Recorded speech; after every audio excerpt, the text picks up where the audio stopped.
Hoje eu quero compartilhar uma palavra que Deus me deu essa palavra há muitos anos atrás. Normalmente as coisas que eu prego é resultado da minha própria meditação. Algum dia, meditando na palavra, Deus fala algo no meu coração. E eu estava numa situação muito complicada naquela época. Uma época assim com um nome sujo. Eu não sei quem já ficou com o nome sujo aqui. Sabe como é que funciona isso? Ou melhor, quem não ficou, né? Acho que todo mundo teve esse problema. Como é difícil, né? Você não tem crédito, ninguém... Parece que você é só um CPF, né? É tão triste isso, né? E isso para mim era muito humilhante. E eu ainda era pastor. E só que naquela época, quem tinha sujado o meu nome foi uma outra pessoa. Eu acabei emprestando cartão de crédito e causou um rombo enorme, né? Mas o principal erro foi meu. Fui um mau administrador, fui indisplicente, não fui sábio, como a Bíblia diz. Mas isso provocou na minha vida uma situação de opróbrio, de vergonha. Aí chegava em algum lugar para comprar um carro, por exemplo, na época, seu nome está sujo, pastor, não dá. Meu, como isso era complicado. Aí chegava numa loja, seu nome está sujo, pastor, não dá. É a cidade pequena, então todo mundo descia além do pastor, né? Ninguém sabia do histórico, mas o pastor era gente perigosa, não aluga para ele, não vende para ele, porque o nome estava sujo. Então essas situações, elas provocam um tempo na nossa vida de opróbrio, de vergonha, de desalento, vamos chamar assim. Mas tem outras situações. Eu tenho uma situação de opróbrio na minha vida de muitos anos, que eu não sei se é um opróbrio ou se é um espinho na carne. Vocês já viram na Bíblia que Paulo fala assim, que ele pediu 3 vezes ao Senhor que tirasse um espinho na carne dele? Verdade. E aí chega um momento que Deus diz assim, a minha graça te basta. Eu tenho uma situação que, por exemplo, essa semana eu voltei no médico nos meus exames, né? A médica olhou assim para mim e disse assim, como é que você ainda está vivo? Eu digo, mas como vocês me animam? Como vocês me animam? Eu venho aqui, eu quero sair daqui com uma esperança, né? E não com um desalento desse. Ele, não, o senhor é pastor? Tipo assim, eles não querem nem saber, eles jogam cordoada, né?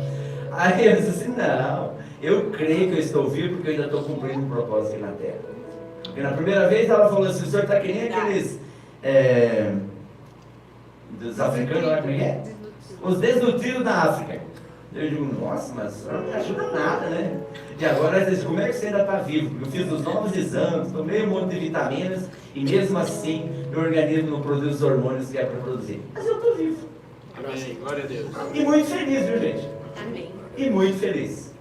Minha esposa pode dizer se eu estou bem ou não, né? Meus filhos também estão mais seguidos lá, os amigos aí mais próximos. Graças a Deus a gente está vivo e está servindo a Deus, vamos continuar assim. E eu tenho profetizado todos os dias que eu vou morrer de velho. Amém. Não vou morrer de doença. Amém. Todo dia eu declaro isso. Todo dia eu declaro isso várias vezes por dia. Toda hora que tenta vir assim uma situação de calamidade no meu corpo, eu digo, vou morrer de velho. Você sai daqui, enfermidade. Você sai daqui que não é o teu lugar. Amém. Caia fora, em nome de Jesus, porque eu vou morrer de velho. Não vou morrer desse negócio. Amém. Glória a Deus. E assim eu vou administrando, mas é uma situação de opróbrio para mim. É uma situação de vergonha para mim em alguns momentos. Mas eu dou risada. Dou risada do diabo e dou risada da situação. Porque eu sei que eu sou em Cristo Jesus mais do que vencedor. Mesmo passando por isso. Não importa o que você esteja passando. Saiba que o Senhor pode te tirar disso. Pode ser que no momento que você está passando isso, você tenha perdido a esperança. Mas saiba que Ele nunca dorme. Ele nunca descansa. E Ele está sempre olhando para você. Amém. E Ele sabe o momento de te tirar dessa situação que para você parece uma situação que não tem jeito. Nós vamos ver uma situação assim na Bíblia. E eu creio que essa situação é uma situação que ajuda todos nós. Todos nós passamos momentos que parece assim que aquela história vai se arrastando. Vai se arrastando. E vai 1 ano. E vai 2. Meu Deus. A gente costuma dizer nessas horas. Meu Deus, até quando? Não é verdade? Senhor, até quando? Não aguento mais. Então essas palavras, elas não ajudam, porque a nossa boca é o leme.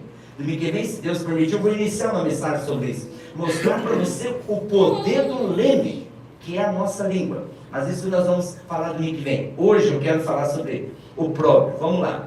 Lucas 1, capítulo 1, versículo 5 em diante. Vou ter que ler todo o texto, até pelo menos o versículo 25, para você entender bem o contexto aqui. Nos dias de Herodes, rei da Judéia, houve um sacerdote chamado Zacarias, filho de Abias. Sua mulher era das filhas de Arão e se chamava Isabel.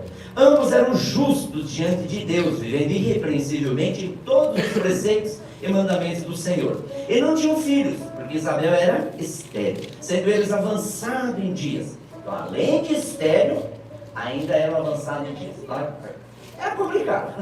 Vamos falar assim, era um negócio meio difícil mesmo. Ora, aconteceu que, exercendo ele diante de Deus o sacerdócio na ordem de seu turno, coube ele, por sorte, segundo o costume sacerdotal, entrar no santuário do Senhor para queimar o incenso. E durante esse tempo, toda a multidão do povo permanecia da parte de fora, orando. E eis que lhe apareceu um anjo do Senhor em pé, à direita do altar do incenso. Isso foi uma espécie de uma teofania, que a gente chama, uma aparição assim de Deus ali. Vendo Zacarias, turbou-se e apoderou-se dele o Senhor.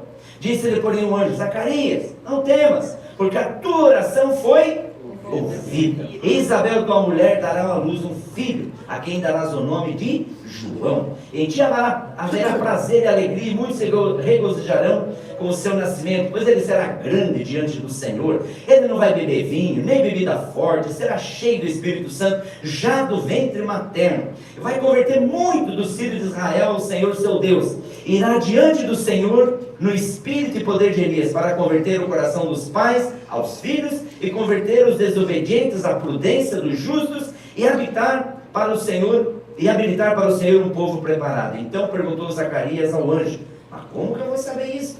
Pois eu já sou velho, a minha mulher já é avançada em dias. Respondeu-lhe o anjo: eu sou Gabriel, que assisto diante de Deus, e fui enviado para falar-te e trazer-te essas boas novas.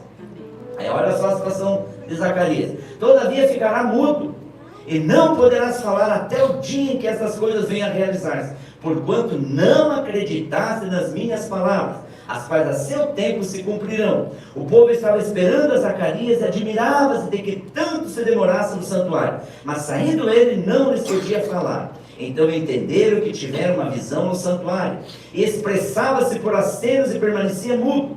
Sucedeu que, terminados os dias do seu ministério, voltou para casa.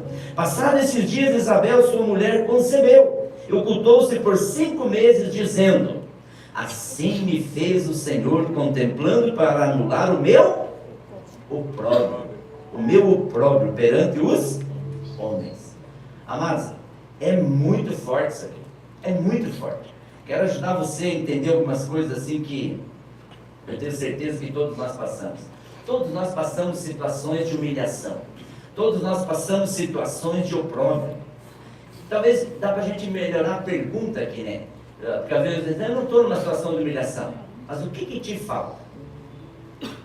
Ontem, assim, porque eu sempre gosto de... Eu falei para minha esposa assim, hoje de manhã eu perguntei para ela: o que para você tem sido um opróbrio? Ela parou, pensou assim, porque a palavra tem que cortar primeiro a gente, para depois cortar para quem a gente vai transmitir. E naquela época era uma situação que era para mim opróbrio. Dessa vez eu estou ficando indignado com uma outra coisa, que é um opróbrio muito grande para mim, além desse da saúde, que eu ainda não sei se é um espinho na carne, se é porque Deus tem me mantido vivão, feliz da vida. Mas eu tenho uma situação que para mim é um opróbrio. Eu sou casado há 36 anos. E até hoje, eu estava fazendo as contas, se não fosse corrigir o dinheiro, eu já estou próximo de R$1 milhão que eu pago de aluguel em 36 anos. Eu pago aluguel há 36 anos. Quem aqui paga aluguel? Olha aí, bastante. Gente, já pensou se esse dinheiro você investisse para se capitalizar, fosse sua casa em vez de você pagar aluguel? Isso para mim é um opróbrio. Nós estamos numa economia que tem muitos furos, tem muitos problemas, mas nós podemos mudar isso em nome de Jesus. Então essa é uma das razões pelas quais eu também estou pregando para mim hoje. Eu quero sair dessa situação de opróbrio. Mas quem faz o milagre é Deus. Verdade. É Deus que faz o milagre, não é a gente. É Ele que faz o milagre. Foi Ele que fez o milagre aqui na vida de Isabel. Foi Ele. Agora vamos observar nesse texto algumas coisas. Tem 3 coisas que eu quero tirar aqui de lição para todos nós. Aprender com ele. O primeiro está aqui no comecinho, no versículo 6. Olha lá. Ambos eram, Lucas 1,6. Ambos eram justos diante de Deus, vivendo de que forma? irrepreensivelmente, em todos os preceitos e mandamentos do Senhor. Então a primeira coisa que eu aprendo aqui, para que Deus me tire do próprio, procure andar dentro dos princípios bíblicos. Amém? Amém. Ande dentro dos princípios bíblicos. Isso chama-se andar de maneira irrepreensível. O que é viver irrepreensível? É alguém que não tem do que ser acusado. É alguém que não tem como alguém apontar o dedo. Por quê? Porque ele está andando dentro das 4 linhas da Constituição Bíblica. Amém? Amém. Dentro dessas 4 linhas da Constituição Bíblica opera a soberania de Deus. Nunca esqueçam, uma das igrejas que a gente plantou no passado, tinha um irmão assim muito próximo, os filhos talvez vão lembrar, minha esposa, um cara assim muito próximo, em alguns detalhes lá. E aí ele ficou assim, mas eu da Altíssimo, eu ser fiel a Deus nisso? Ele se sentia assim que para ele era muito valor que ele tinha que colocar, sendo fiel ao seu dízimo. E aí naquela hora ali, ele entendeu assim, não, eu vou ser fiel. Aí o dia que ele decidiu ser fiel, tudo complicou na vida dele em 2 meses. Não sei se minha esposa está lembrando agora quem é, né? Aí em 2 meses, assim, a vida dele virou um caos, porque ele decidiu ser fiel, cumpriu o princípio, porque todos nós seremos provados. Já imaginou a prova de Zacarias? Gente, falar aqui, ler isso aqui é simples para nós, mas se coloca no lugar de Zacarias. Mais de 400 anos de silêncio na terra, mais de 400 anos sem a manifestação de Deus na terra. O cara vinha de uma geração de sacerdotes onde Deus não falava, onde Deus não se manifestava, onde não tinha mover nenhum de Deus, onde não tinha palavra profética nenhuma. E ele manteve aquela tradição da família lá de todos os sacerdotes. E ele foi lá e fez o quê? Cumpriu a sua escala. Foi lá e juntou os equipamentos, montou para fazer a live. Foi lá e montou os equipamentos sem esperança, sem expectativa, sem nada. Foi lá e cumpriu a sua escala. Cumpriu a sua tarefa que ele tinha que fazer. Mas antes disso ele foi irrepreensível. A Bíblia diz que ele era irrepreensível. Dentro daquilo que ele tinha aprendido dos seus pais, porque eles não tinham a Bíblia que nem nós. Eles aprendiam dos seus pais o que era certo e o que era errado. Os pais iam passando para eles os conceitos corretos de temer a Deus, o Deus de Israel. E ele seguia esses preceitos. Ele andava nos princípios, ele andava dentro dos princípios, independente se ele gostasse ou não. E esse irmão que eu dei o exemplo, ele foi fiel ali naqueles princípios. E depois, quando chegou no final do 2º mês, teve uma explosão nos negócios dele. Mas uma explosão por quê? Porque ele passou na prova e foi fiel no seu dízimo. Queridos, quando você é fiel nos princípios, ou seja, eu percebo que esse é um dos princípios mais difíceis para alguns cristãos.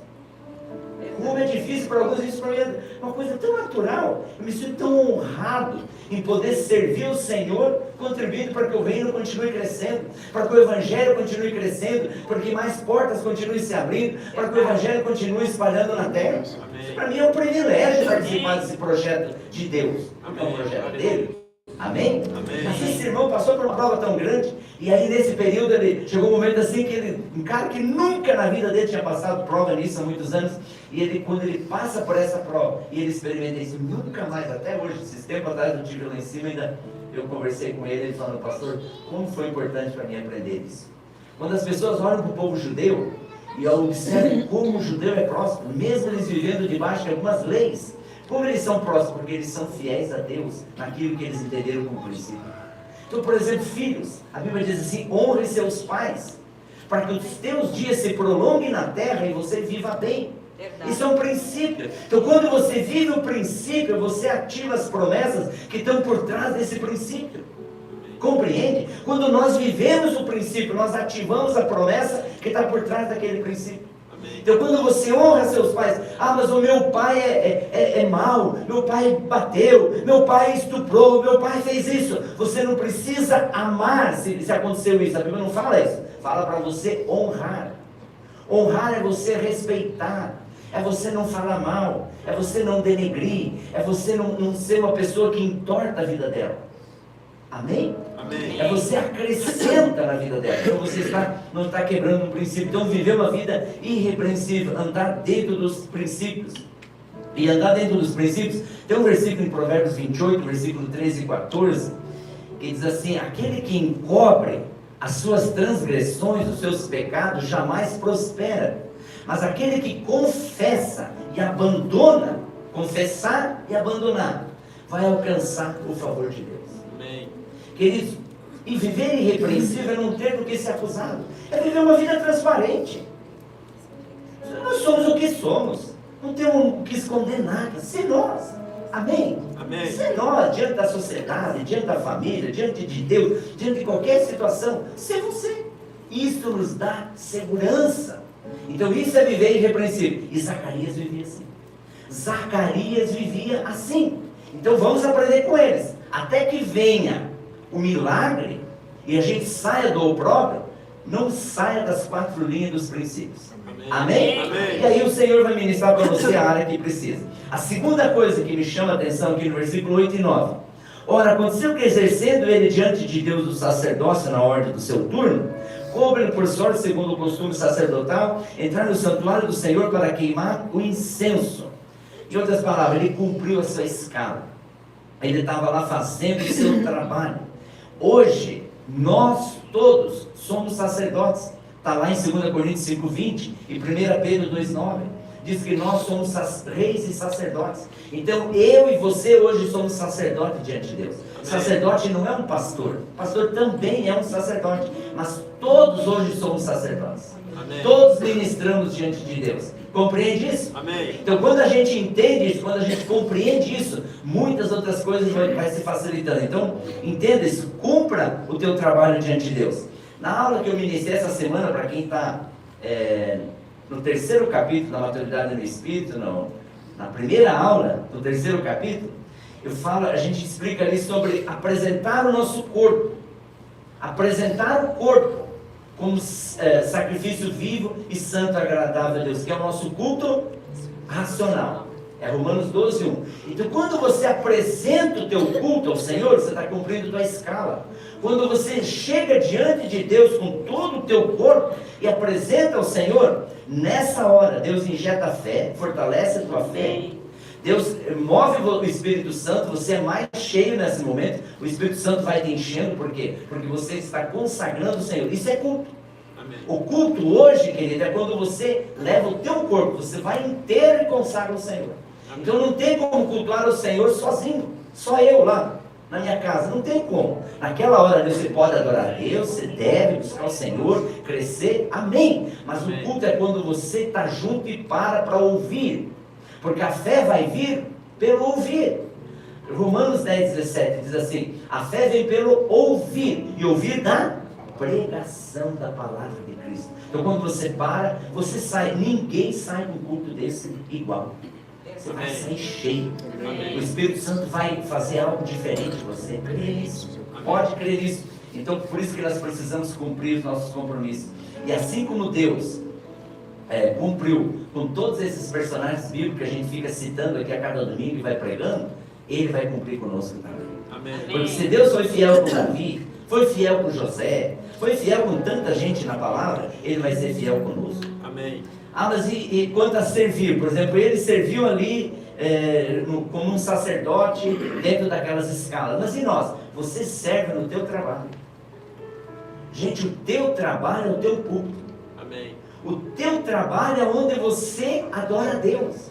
Eu sou faxineira. Sirva o Senhor naquela área. Eu sou manicure. Sirva a Deus com a melhor manicure.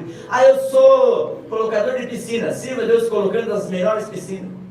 Eu sou, sei lá o que, carpinteiro. Sirva a Deus. Eu sou eletricista, eu sou motorista, eu sou designer, eu sou músico, eu sou produtor, eu sou comerciante. Não importa. Onde você trabalha é o teu lugar para servir a Deus. Amém. Porque ali as pessoas vão ver Deus exalando da tua vida. Porque a Bíblia diz que eu e você somos o bom perfume de Cristo. Amém. Então que de você, no teu ambiente de trabalho, possa exalar um perfume que glorifica a Deus. Amém. No teu ambiente de trabalho, de casa, de família, as pessoas possam olhar e dizer: que testemunho, que vida linda. Amém? Vamos viver isso? Então servir, a gente pode servir no nosso trabalho, nós podemos servir na nossa profissão.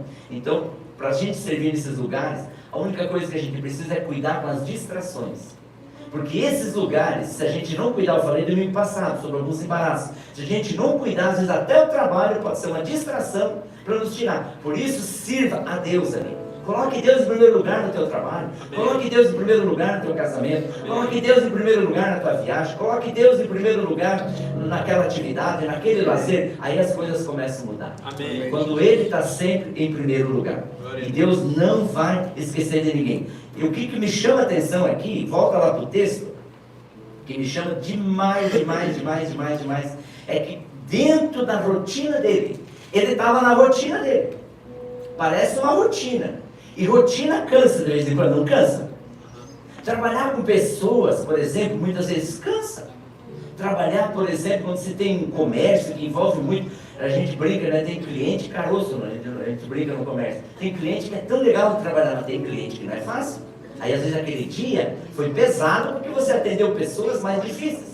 Eu tive comércio durante muitos anos em São Paulo. Tinha cliente que eu falava para os meus funcionários quando dava treinamento de vendas para ele, eu falei assim, ó, sempre vai, naquela época eu usava uma expressão assim, sempre vai ter o cliente caroço. Então se é caroço vai ser difícil de engolir. Mas você precisa engolir. Não vá vomitar em cima do cliente. Não pode. Engula e depois você sabe, passa, logo vem outro melhor. Porque a nossa tendência é olhar demais para aqueles clientes que são caroço. Teve um caroço de 10 no dia. A gente fica focado naquele um e esquece os 9 que desceu fácil. Não é assim? Quem trabalha no comércio já experimentou? Não é assim que tem 10 clientes no dia. 9 é caroço, só um não. Normalmente um é caroço e 9 é complicado. Então tire os olhos desse caroço e engula, bota uma água junto para engolir rápido. E vai para frente para o segundo e terceiro que vai melhorar. Amém. Amém, queridos? Isso ajuda você a entender o terceiro princípio que eu queria colocar aqui. Seja perseverante. Amém. Primeiro, seja irrepreensível. Viva dentro dos princípios. Gravaram esse? Amém. Segundo, sirva. Sirva no teu ambiente. Sirva no teu contexto. Mas terceiro, seja perseverante. Amém. Seja perseverante. Provoque quem está do teu lado aí. Diga, meu irmão, vamos ser perseverantes? Diga, eu estou junto. Se comprometeu, eu estou junto.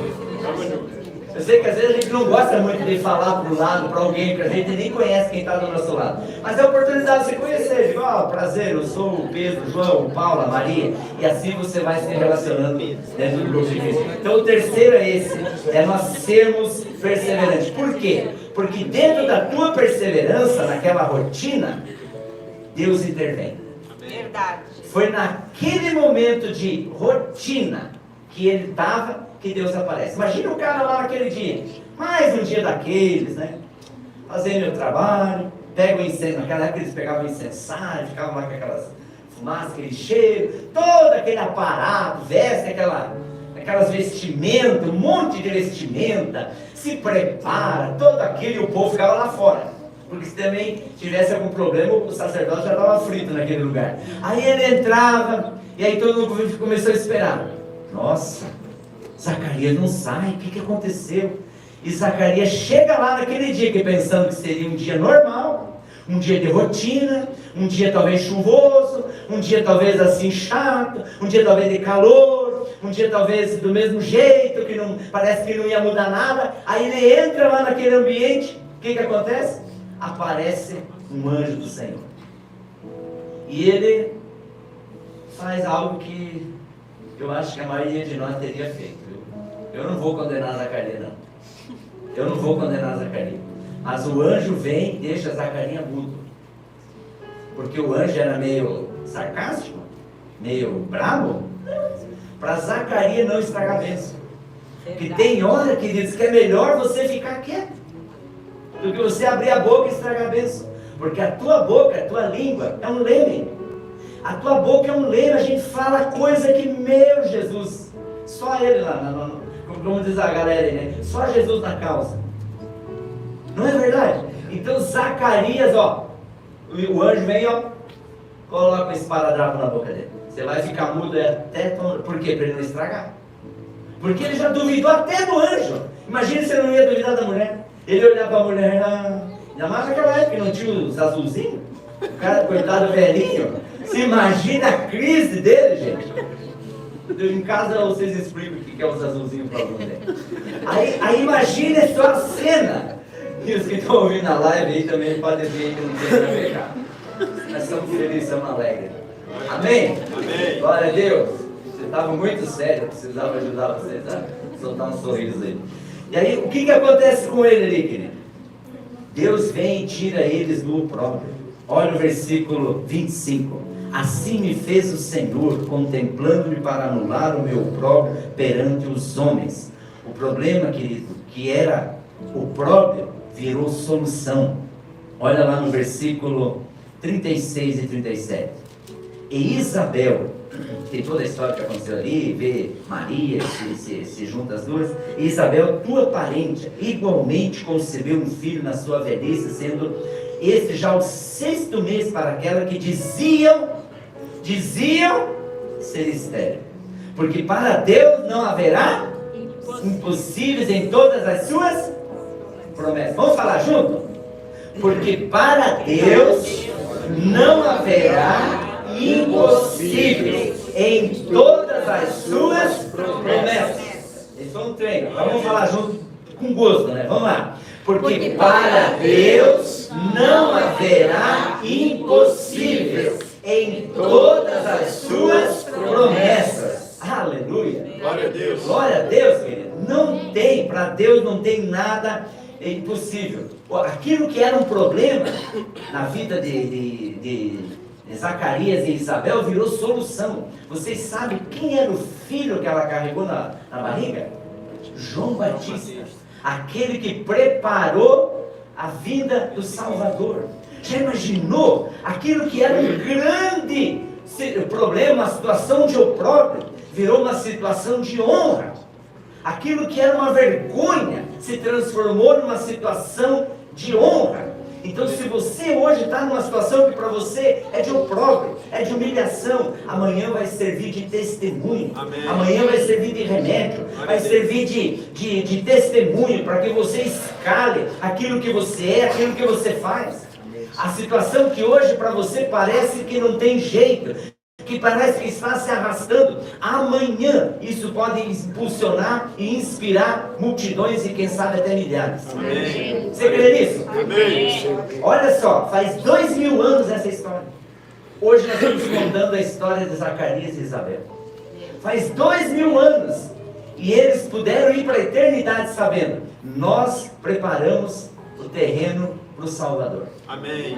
Já pensou? Mas ele vivia num tempo de silêncio, parecia que Deus estava longe, parecia que Deus tinha fechado o ouvido, parecia que a mão de Deus estava encolhida, parecia que Deus não respondia. E ele foi para aquele dia, para o seu trabalho, para a sua atividade, de maneira natural, normal, como se fosse uma simples rotina. E ele vai para aquela atividade e naquele dia o Senhor o surpreende. E para que ele não estrague aquilo que Deus tinha determinado, Deus fez com que ele ficasse mudo. Então, querido, eu não estou dizendo isso para você de maneira indireta. Eu estou dizendo de maneira direta. Eu não estou dando indireta, estou dando uma direta para você. Se você tem dificuldade com a tua língua, procure sim fechar ela. Amém. Para você não estragar o que Deus prometeu que vai fazer. Amém. Se Ele disse que quem crê em mim, do seu interior fluirão rios de água viva, vamos crer no que está escrito. Amém. Se Ele disse, eu vim para que tenham vida e vida em abundância, vamos crer nisso. Se Ele diz, aquele que vem a mim de modo nenhum lançarei fora, vamos crer nisso. Amém. Se Ele diz, crê no Senhor Jesus, será salvo tu e a tua casa, vamos crer nisso. Amém. Não deixe o teu coração, a tua boca, que é o leme, atrapalhar aquilo que Deus prometeu que vai fazer. Amém. A nossa cooperação é não atrapalhar. A nossa cooperação é não estragar aquilo que Deus quer fazer. Vamos continuar crendo que Ele é poderoso para fazer infinitamente mais do que tudo que nós pedimos ou pensamos, conforme o poder que opera em nós. Então João Batista ele preparou o caminho para Jesus. Aquilo que eles não tinham, que era o filho, virou bênção. Então o nosso opróbrio de hoje pode virar, se converter em bênção amanhã. E quem nos tira do opróbrio é Deus. É Ele que faz milagre. Por isso eu queria desafiar você. Coloque sua expectativa em Deus. Em Deus.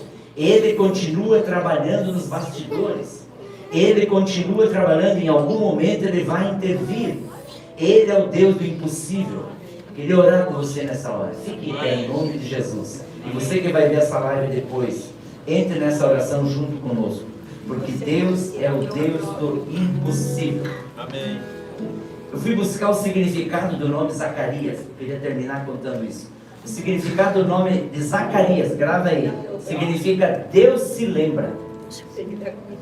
O significado do nome de Zacarias é Deus se lembra. E sabe qual é o significado do nome de Isabel? Promessa de Deus. Glória a Deus. O significado do nome de Isabel, eu arrepiado. Promessa de Deus. Agora, pasme. Sabe qual é o significado de João? Deus é gracioso. Glória a Deus. Deus é gracioso. Glória a Deus. Gente, nada tem por acaso. Aí imagine, ó, Deus se lembra das promessas dele e ele nos dá a sua graça. Amém. Glória a Deus. Louvado seja Jesus. Glória a Deus. Ah, eu fico encantado com Jesus. Eu fico encantado com Jesus. Deus se lembra. Deus se lembra de você. Amém. Glória a Deus. Deus se lembra de você. Amém. Deus nunca esquece você. Amém, Jesus. A gente olha assim, ah, minha situação está demorando demais. Não está, não. Ele vai intervir. Deus te ama, meu irmão. Deus te ama, meu irmão. Amém. Deus nunca esqueceu de você. Glória a Deus. Deus nunca esqueceu de você. Deus nunca esqueceu de você. Amém.